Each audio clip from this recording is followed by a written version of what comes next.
19 মে সকালে 9:30 থেকে দুপুর 11:45 এই সময়ের মধ্যে নির্মমভাবে শিশু রামিসাকে ধর্ষণ ও হত্যা করে সোহেল রানা, যা প্রতিবেশীদের কাছে তখনই স্বীকার করে সোহেলের স্ত্রী স্বপ্না। এসব তথ্য উঠে এসেছে মামলার চার্জশিটে। সোমবার সম্পূর্ণ চার্জশিট ঢাকার শিশু সহিংসতা দমন ট্রাইব্যুনালে পড়ে শোনান রাষ্ট্রপক্ষের আইনজীবী। এ সময় কাঠগড়ায় উপস্থিত ছিলেন সোহেল ও স্বপ্না। জোরালো কণ্ঠে স্ত্রীকে নির্দোষ দাবি করে সোহেল।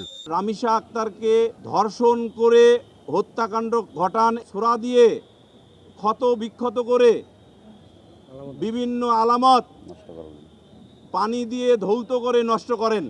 রামিসা হত্যা মামলার বিচার কাজ স্বল্প সময়ের মধ্যে শেষ করে দৃষ্টান্তমূলক শাস্তির নজির করতে চায় রাষ্ট্রপক্ষ।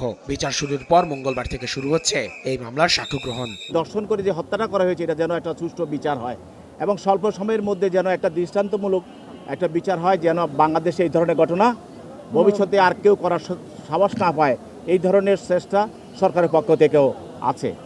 আসামি পক্ষের আইনজীবী আদালতকে বলেন, তড়িঘড়ি করে মামলার তদন্ত সম্পন্ন করা হয়েছে। অপরাধের কোনো প্রত্যক্ষদর্শীও দেখাতে পারেনি পুলিশ, তাই আসামিদের বিরুদ্ধে আনা অভিযোগে আপত্তি জানান তিনি।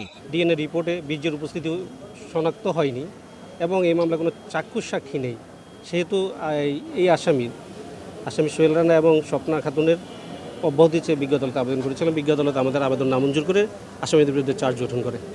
কোনো বিলম্ব ছাড়াই প্রতিদিন রামিসা হত্যা মামলার সাক্ষ্য গ্রহণ চলবে বলে জানান আইনজীবীরা। আসিফ মোহাম্মদ সিয়াম, সময় সংবাদ, ঢাকা।